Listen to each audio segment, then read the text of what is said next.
Welcome back to my channel.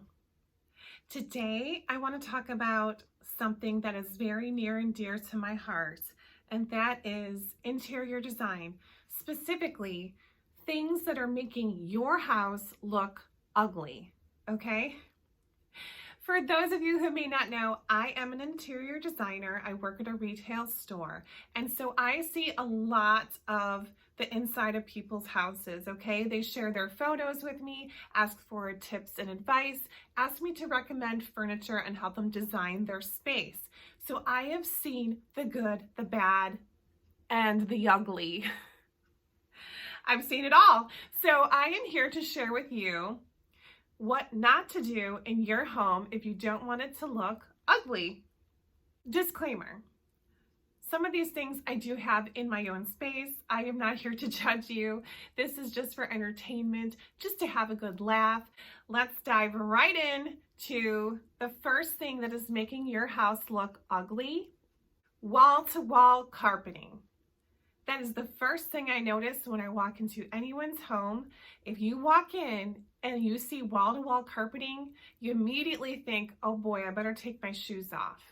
Or you immediately think, wow, this is a really dirty carpet. I wonder how clean the rest of their house is, right?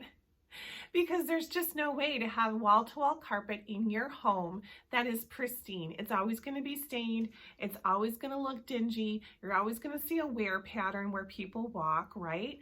And it just collects dust and dirt and mites and dust mites, and oh, it just makes my skin crawl just thinking about it. That was one of the first things we did when we moved into our new home, was to tear out all the carpet. You guys, they even had it in the bathrooms. Ew, ew, ew, ew. Okay.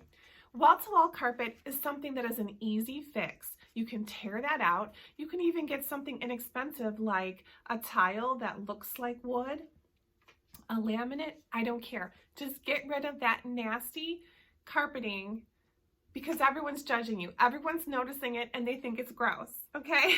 The second thing that's making your house look ugly is cheap lighting.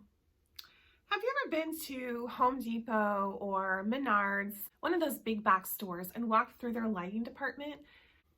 They might have some decent lights in there, but for the most part, they look like mass reproduced knockoffs of good lighting, okay? But they're ugly. They look cheap.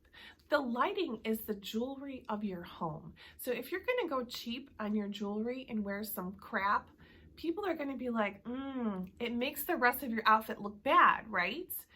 It really affects the entire look of your space. When you walk into someone's home, right, the lighting is your first cue as to what type of space you're walking into. And if your first cue is cheap, it's making it look ugly. The third thing that's making your home look ugly: matching furniture. Seen it. You walk into someone's house, they have a sofa that matches their love seat, that matches their chair, right?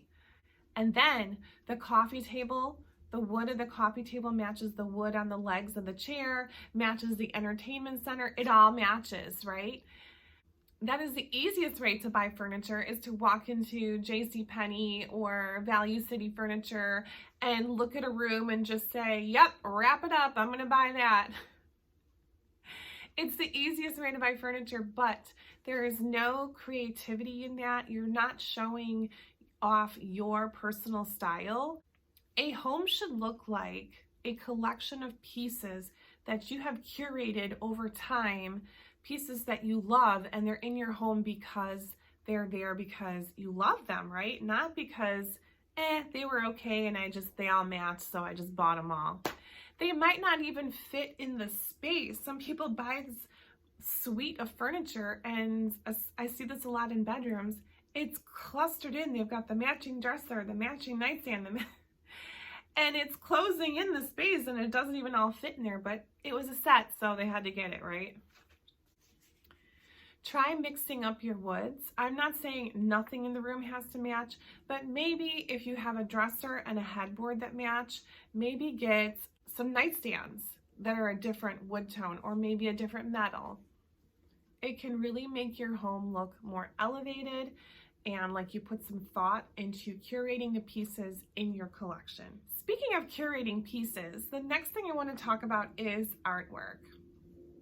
Okay, I've seen this more times than I ever expected to see this, but I have people show me their pictures of their homes and they have these giant, I'm talking like 48 by 24 photographs hanging on their wall of themselves, wedding pictures, I've seen it, like poster size.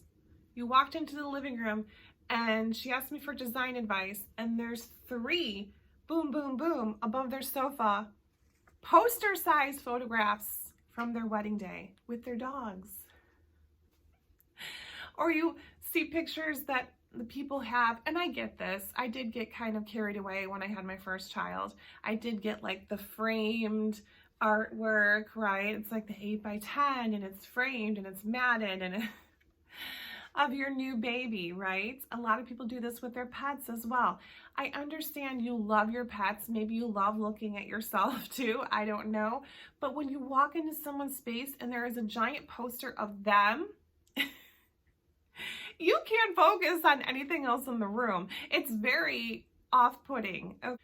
I'm not saying don't display pictures of your loved ones. Absolutely not. I have pictures of my loved ones everywhere, but maybe put them in a frame. Another thing about artwork is you don't want to walk into someone's home and see something that's a mass-produced piece of art, right? Like you can walk into someone's home and see a piece of art and be like, oh, I saw that at Pottery Barn. Or even worse, you walk into someone's house and you're like, I have that same picture on my wall.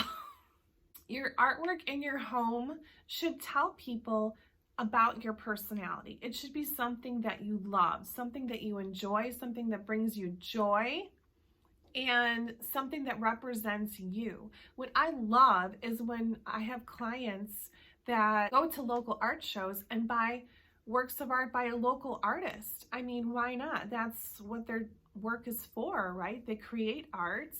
You're supporting a local artist. You're getting a one of a kind, unique piece for your home. No one else is going to have that piece. People are going to walk in and be like, wow, where did you get that? Oh, I met this artist. It creates a story. It creates a conversation. It tells people about you. And I love that. So please don't go out and go run and get some piece of crap at Home Goods, okay, that everyone else has. Go out and it doesn't have to be expensive. You could go to your local farmer's market and there's people there selling their artwork. So it doesn't have to be expensive. It just looks cheesy when you have these mass-produced pieces of artwork on your walls and it doesn't tell your story. The next thing making your home look ugly are themed rooms. Have you ever been in someone's house and they had themed rooms? Like you walked in and it just smacks you in the face like, oh, this is a beach room. And you can tell because there's seashells everywhere in the decor and there's maybe a giant seashell on the coffee table and everything is blue and white and pastel. They even have signs on the wall, welcome to the beach. Okay, unless this is your beach home, not your everyday home, this looks ugly, okay? It's not in style. You don't want your house to be a theme park, right? It's the more elevated way to do a beachy room is to not scream beachy. It's to put things in the space that evoke that same feeling through texture and color, but not necessarily through seashells everywhere. So it's making your house look ugly, needs to go.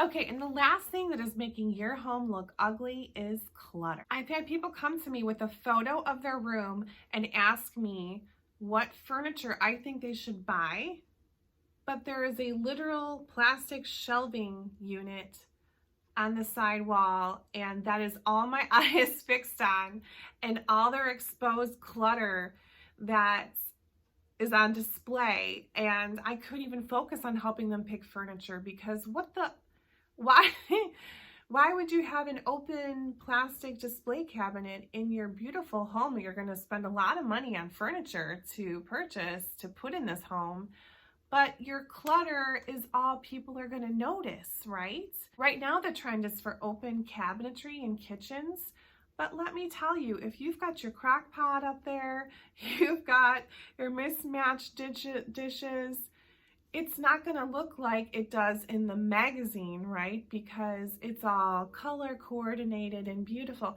Most people don't have a bunch of beautiful stuff. We have crack pots, we have Tupperware that doesn't match, right? We have all this stuff that needs to be put away. Otherwise, it creates visual clutter to our eye and it just looks messy and ugly. So I would say, unless you have a bunch of other cabinets in your kitchen where you can store away your messy clutter, don't go for the open shelving look. It's just not sustainable. Plus, you're just going to have to be dusting it constantly, right? Same goes with your living spaces. If you have a bunch of clutter that is, kids' toys, dog toys. I see this a bunch with people who have pets. They have the giant dog bed laying there on the floor. The dog's toys are strewn all over the place. And it's like, I'm sorry, I can't focus on your sofa, Karen, because all I can see is all the debris. It looks like you just got robbed and someone dumped all your belongings all over the place because your pets have taken over your space. I mean, I guess what I'm trying to say is, you need to have designated places for your things to live that is stored away. Get some baskets, right? Baskets are great for storage because they still look pretty. You can put them away and then no one has to see all your clutter because trust me, they can't unsee it and you can't make another impression on someone. When they walk into your space and it looks like your dog toys exploded all over the floor, that's all they're going to think about for the rest of the time they're in your home, okay? They're not going to notice your new sofa. So thanks so much for watching this video, guys. I know I had a good laugh. I hope you did too. And if you haven't seen any of my other design videos, I will post one in the cards here for you to watch. But thanks so much for joining me, and I'll see you next Friday. Bye.